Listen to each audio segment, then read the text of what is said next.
सरकार से आग्रह है, एगो रेट चार्ट जारी कर दीजिए कि बीडीओ का इतना, सीओ का इतना धन लगेगा, 1,50,00,000 रुपया, 50 लाख रुपया, तो विद्यार्थी अपना खेत बाड़ी बेच के हेमंत सोरेन जी को उतना पैसा देगा और नौकरी ले लेगा। कोर्ट हमने लड़ के लिया, Kishore Kumar Mandal versus state of Jharkhand, आपने देखा होगा, हम कोर्ट गए, एज लिए, लास्ट बार सोचे कि इस बार अंतिम बार चांस है, देखते हैं, कोशिश करते हैं, भरपूर दम देते हैं, लेकिन अंत में क्या मिला, 2 दिन पहले ही सब कुछ खत्म कर दिया। ऐसा क्या है कि अभय तिवारी का पूरा परिवार ही इतना जीनियस है भैया, वो तो लग रहा है आइंस्टाइन को टक्कर दे देगा वो और उसका परिवार। हम तो मांग करते हैं कि बड़े बड़े साइंटिस्ट को यहाँ आए और उनका डीएनए जांच करें। मैं तो कहता हूँ वो सिलेक्टेड कैंडिडेट को भी बैठाइए सामने में, पार्ट और पुर्जा नहीं फाड़ देंगे पूरा 6 पेपर जेपीएससी का, तो फिर कहिएगा। कह नहीं सकते हैं, आंख से सिर्फ मर्द होने के कारण आंसू नहीं निकल पा रहा है, क्योंकि परिवार भी देखेगा तो टूट जाएगा। अब बताइए सर, 1-1 महीने, 1.5 महीने तक, 2-2 महीने तक हम लोग पूरी तरह जी जान लगा के रूम बंद करके पढ़ रहे होते हैं, और 2 दिन बाद ये पता चलता है, 2 दिन जब बाकी रहता है उस दिन पता चलता है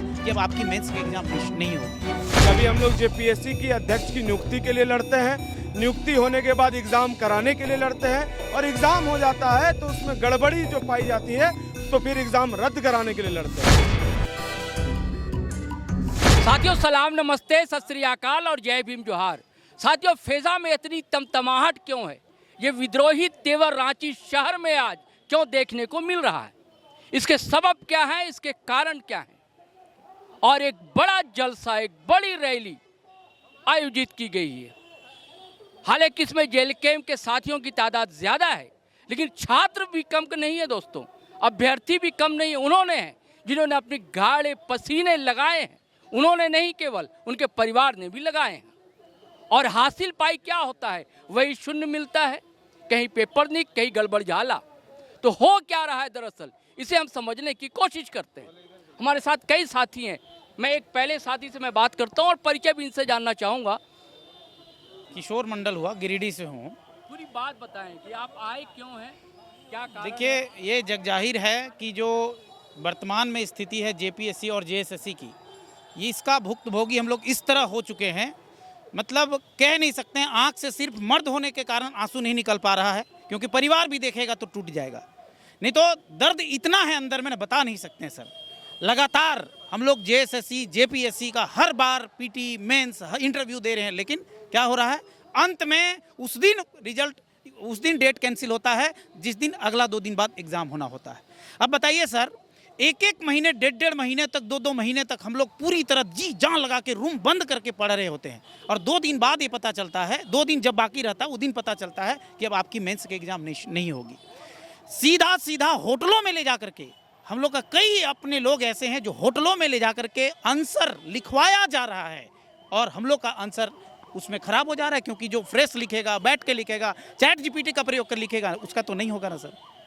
हम लोग का कहाँ से होगा, उसी का होगा। उसका नाम जब रिजल्ट में आ रहा है तो पूरा का फ्रंट में आ रहा है, और हम लोग कहाँ फेंका जा रहे हैं पता? अच्छा, दी थी आपने? बिल्कुल दी है सर, लगातार दिया है। इस बार भी मैंने मेंस दिन लिखने वाला था, पूरी तैयारी थी। आज भिड़ाइए, मैं तो कहता हूँ वो सिलेक्टेड कैंडिडेट को भी बैठाइए सामने में, पार्ट और पुर्जा नहीं फाड़ देंगे पूरा 6 पेपर जेपीएससी का, तो फिर कहिएगा। बहुत दर्द है सर, सिर्फ रो नहीं पा रहे हैं, बस इतने ही कह सकते हैं। आपको पता है, हम लोग मार भात और खिचड़ी खा करके 1.5 2 महीने तक पढ़ रहे हैं, लेकिन मिल क्या रहा है, पीछे दरवाजे से, चोर दरवाजे से, कभी लखनऊ में, कभी बंबई में, कभी दिल्ली में, कभी नागपुर में जाके प्रश्न पत्र लिखे जा रहे हैं और रटे जा रहे हैं। क्या ही बताएं सर आपको हम। ये केवल 14वीं जेपीएससी का मामला है या पहले से ऐसा होता रहा है? ऐसा नहीं है सर, ये पूरा सिस्टम ही ऐसा है। एफआरओ अभी फॉरेस्ट रेंज ऑफिसर का हुआ था, उसमें भी मैंने मेंस लिखा था। इससे पहले एसीएफ हुआ था, उसमें भी मैंने लिखा था। इससे पहले 11वीं से 13वीं जेपीएससी, उसमें भी मैंने लिखा था। 7वीं में भी लिखा, और अभी जो वर्तमान 14वीं है उसमें 2 बैकलॉग हुआ। बैकलॉग का तो यहाँ बात ही नहीं चल रहा है सर, सिर्फ और सिर्फ एक साइड का चल रहा है। बैकलॉग का पूरा का पूरा 40 सीट 25 सीट जितना है, सब का सब बेचा हुआ है। क्यों? हम लोग सर बैकलॉग में इतना टफ क्वेश्चन इस बार आया था, उसमें मेरा 143 क्वेश्चन सही था, लेकिन नहीं हो पाया। पता ही नहीं चल रहा इतना कहां से विद्वान आ रहे हैं, कौन पढ़ने वाले हैं, बुलाइए जरा, भिड़ाइए हमसे, तब आपको बात कराएंगे उनसे फेस टू फेस कि किस अनुसार से हम लोग तैयारी किए। बोल तो रहे हैं पुर्जा खोल देंगे, संविधान हो, इकोनॉमिक्स हो, पॉलिटी हो, हिस्ट्री हो, एग्रीकल्चर हो, कौन सा पार्ट कहते हैं, झारखंड खोल देंगे। बुलाइए उसको जो सिलेक्टेड है उसको। लेकिन सर यहाँ तो यही हो रहा है, कहाँ जाएंगे? अब तो उम्र भी खत्म हो गया। इस बार हम लोग क्या बोल बताएं सर, दर्द उम्र नहीं दी है सरकार ने। पिछला बार जेपीएससी से हम लोगों को 17 कट ऑफ दिया, इस बार सीधे 26 ले गया। कोर्ट हमने लड़ के लिया, Kishore Kumar Mandal versus state of Jharkhand, आपने देखा होगा, हम कोर्ट गए, एज लिए, लास्ट बार सोचे कि इस बार अंतिम बार चांस है, देखते हैं, कोशिश करते हैं, भरपूर दम देते हैं, लेकिन अंत में क्या मिला? 2 दिन पहले ही सब कुछ खत्म कर दिया गया। ये दर्द बहुत बड़ा है सर, बहुत तकलीफ में है सर आज। मतलब आपसे जानना चाहेंगे आप क्यों आए हैं और इसके पीछे कारण क्या है? देखिए, मैं तो सबसे पहले आपकी जो शुरुआती पंक्तियां थे, मैं उसका जो विरोध करना चाहता हूं। ये कोई JLKM का आंदोलन नहीं है और उसके समर्थक नहीं है। यहाँ जो भी हैं वो छात्र हैं और छात्र के हित में बात करने वाले लोग हैं। जो हम लोगों का इंस्टीट्यूट चलता है, हम लोग तैयारी करवाते हैं, हम लोग भी एग्ज़ाम देते थे और अभी बच्चों का भविष्य के लिए हम लोग तैयारी करवाते हैं। लेकिन क्या है, कोचिंग इंस्टीट्यूट में विद्यार्थी, अब हम क्या पढ़ाएं? सही सवाल का आप इंस्टीट्यूट चलाते हैं? सही सवाल का सही जवाब बताएं कि गलत जवाब बताएं। अब एक जेपीएससी में क्वेश्चन आया कि भैया झारखंड में पहला फ्लोटिंग सोलर कहाँ पर है? ये रांची में सही जवाब है, उसका आंसर है जमशेदपुर। तो अब हमें में ये दुविधा है कि हम पढ़ाएं क्या, सही पढ़ाएं कि गलत पढ़ाएं। गलत पढ़ाने के लिए अगर कोचिंग इंस्टीट्यूट अगर हेमंत सोरेन जी कर दें तो वहाँ से पढ़ के आए फिर हम पढ़ाएं, या ख्यांगते जी कर दें। ऐसा क्या है कि अभय तिवारी का पूरा परिवार ही इतना जीनियस है भैया, वो तो लग रहा है आइंस्टाइन को टक्कर दे देगा वो और उसका परिवार। हम तो मांग करते हैं कि बड़े बड़े साइंटिस्ट को यहाँ आए और उनका DNA जांच करें कि भैया ये आइंस्टाइन से भी है। आपका नाम क्या हुआ? अमिताभ धीरज मेरा नाम। अमिताभ धीरज भाई, आप लोग इतना धीरज क्यों रखे हुए हैं? मैं देख रहा हूँ, ठीक, आपने कहा कि JLKM का नहीं है, लेकिन जो कॉल की गई थी JLKM की ओर से भी कॉल की गई थी, और जो अगुवाई जो लोग कर रहे हैं JLKM से जुड़े हुए लोग हैं। मैंने ये भी कहा था इंट्रो में कि छात्र भी कम नहीं है, अभ्यर्थी भी कम नहीं है। सवाल ये है कि सारे मुद्दे सिर्फ जंतर मंतर पर ही जाकर क्यों फूटे? हर स्टेट से भी जुड़ा मामला है, यहाँ भी नौजवान है, यहाँ भी परेशान है, आप सा हैं, आप हैं, कितने हैं, यहाँ वो गुस्सा क्यों नहीं दिख रहा है? आप जैसे मीडिया कर्मी लोग ही इसको भटकाने में लगे हुए हैं। अभी आप क्या बोल रहे हैं? JLKM जंतर मंतर पे कौन पार्टी खड़ी थी? Cockroach party. वो किस पार्टी से थी? कोई पार्टी थी क्या? कोई भाजपा? मैं वही कह रहा हूँ कि वहाँ जैसे गुस्सा फूटा वहाँ पर उठेगा ना, जहाँ छात्र एकजुट होंगे, वहाँ जहाँ पार्टी को घुसा दिया जाएगा, वहाँ छात्र एकजुटता खत्म होगा, तो वहाँ क्या लड़ाई लड़ा जाएगा? ठीक है, आपका कहना, चलिए आपका कहना मान लिया कि पार्टी नहीं आए, लेकिन छात्र भी तो एक संगठन होगा, जब भी तो आएंगे सामने। छात्र लोग हैं, बहाने होते हैं ना। मुख्य जो है यहाँ छात्र लोग हैं, हर पार्टी के नुमाइंदे आ रहे हैं जा रहे हैं, लेकिन कोई एक पार्टी का यहाँ पे आंदोलन नहीं है, पहली बात। दूसरी बात, मेरा सवाल है वो गुस्सा फूटता क्यों नहीं है? अब दूसरी बात, झारखंड है, यहाँ के लोग सीधे साधे भोले भाले हैं। हेमंत सोरेन जी ने इन सीधे साधे लोगों का वोट लेकर सरकार बना ली है और बार बार उनको जो इमोशनल फूल बना रहे हैं। तो इस तरह से बच्चे लोग जो है बाहर निकल, उतने जुझारू नहीं है। और धीरे धीरे देखिए लोग आए ना, अभी तो शुरुआत हुई ना, तो कभी तो शुरुआत होती है, ये शुरुआत है, ये वानगी है और ये चिताया जा रहा है। ये आंदोलन अभी लगातार चलता रहेगा और आने वाले समय में इनको भी उनकी CBI जांच करानी होगी पूरी की पूरी। जो है ये पूरी TDPL एजेंसी क्या है भाई? ब्लैक लिस्टेड एजेंसी को आपने पूरा दे रखा है, उसका मैनेजर सेकंड रैंकर हो जा रहा है, हर एग्जाम में सेकंड रैंकर। क्या है अब अभय तिवारी जी, ख्यांगते जी का जो है सिक्किम में मॉल बन रहा है, उनको क्यों हटाया गया? CBI चेयरमैन को गिरफ्तार क्यों नहीं किया गया? उन्हें CBI से क्यों नहीं जाँच कराई जा रही है? CID तो कोई बड़ा मैटर नहीं है, CID तो लिपापोती में लगी हुई है। बस यही बोलना चाहेंगे, छात्र एकजुट हो, धीरे धीरे आज का आंदोलन शुरुआत है और ये आगे देखिए ये फलीभूत होने जा रहा है। ये मैं जानना चाहता हूँ कि ये कितनी बड़ी क्रूर विडम्बना है कि ये सिर्फ 14वीं JPSC का मामला नहीं है, JSSC से पहले भी झारखंड में हमेशा धोखाधड़ी होती है छात्रों के साथ, युवाओं के साथ।